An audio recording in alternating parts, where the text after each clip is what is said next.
My best friend once told me that if I ever wanted to stay friends with her, there was one rule above all others. I was never to sleep with her brother, kiss him, or develop any kind of feelings for him. So I deliberately stayed on her side and against him. But when we ended up drunk and lying in the same bed, I couldn't re in the pole. I felt toward him. I woke up wrapped in warmth, held in an embrace that felt so safe I almost didn't want to move. But as my mind slowly cleared, a quiet sense of dread crept in. I snapped my eyes open. The first thing I saw was one of Caleb's old loud posters and the chaotic mess of his desk. I was really in his bedroom. Worse still, his arms were firmly wrapped around me, his warm breath brushing against my neck. Panic exploded in my chest. I tried to shift carefully, but every time I moved even a little, he pulled me closer. My entire body froze. I was painfully aware of how close he was. Too close. Oh God.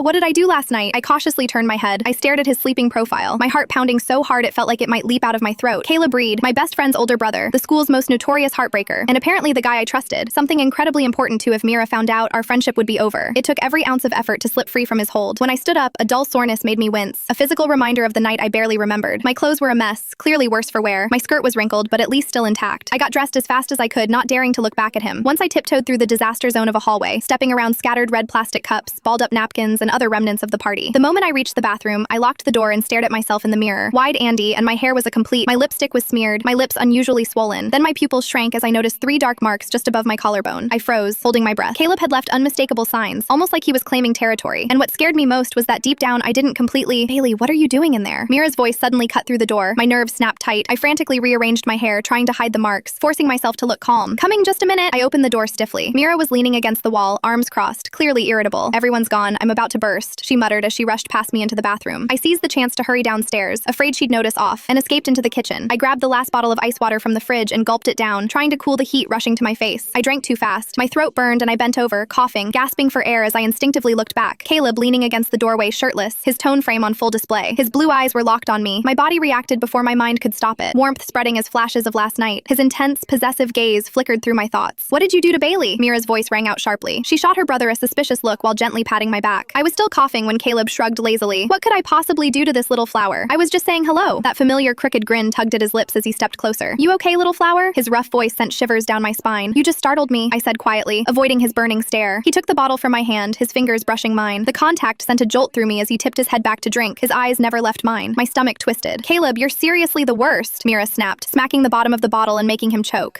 Damn it, Mirabella, he coughed. She rolled her eyes, then turned a suspicious gaze on me. I almost forgot. Where did you disappear to last night? I couldn't find you anywhere. My mind raced. I couldn't let her know I'd slept in her brother's bed, let alone what else had happened. The room felt suffocating. It was stuffy inside, so I went out back for air, I said, avoiding her eyes. I must have fallen asleep on the couch. She narrowed her eyes. Then why didn't you just go back to your room? I was exhausted. I didn't feel like going upstairs, I replied, sneaking a glance at Caleb. His gaze was still sharp, still unsettling. Before Mira could press further, the screech of tires cut through the air outside. She rushed to the window, eyes widening. What the hell?